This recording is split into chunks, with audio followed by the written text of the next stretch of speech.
do the action and then like the branding will come as you do it, right? I've been in a bunch of different like coachings. I've had a bunch of different mentors. I've been in a bunch of different groups, and I've seen things that I don't like. I've seen things that I do like, and that's how I've built my coaching. And one of the first things like you see in a lot of like, especially new investor mentorships is get a logo, get a name, get a this, that. And, you know, I'm over here like, hey, no, get a deal first.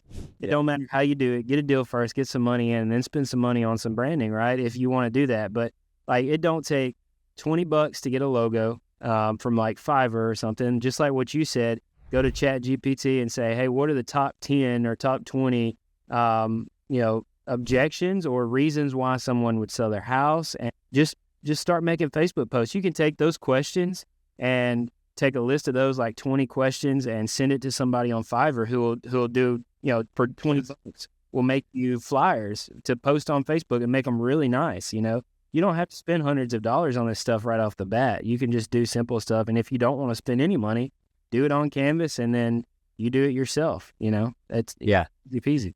Yeah, I think, and there's a kind of a balance to that too, right?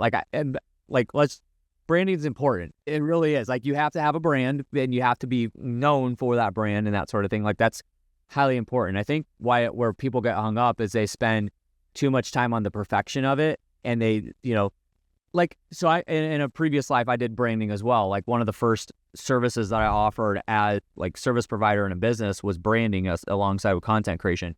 I don't do that anymore, but on the side of branding, like I would charge, $3,500 for a brand. It's pretty expensive, but like we'd go deep dive into like color theory and like designing very, very like high detail logos for people that are very specific to their business and what they do and that sort of thing.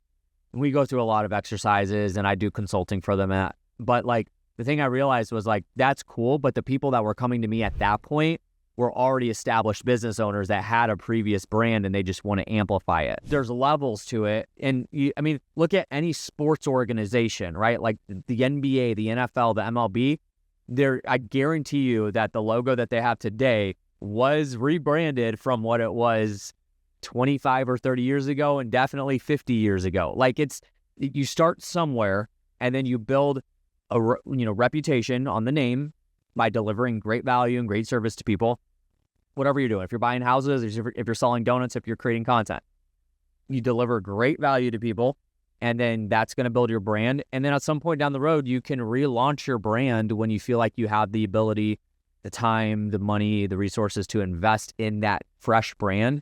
And at that point, that's cool. But I think people just get hung up on the perfection of it and just they want it to be exactly like they want it to be super, super good. And then they wait 6 months for the brand to launch before they do any deals or before they sell a donut. Like, do the action and then like the branding will come as you do it, right?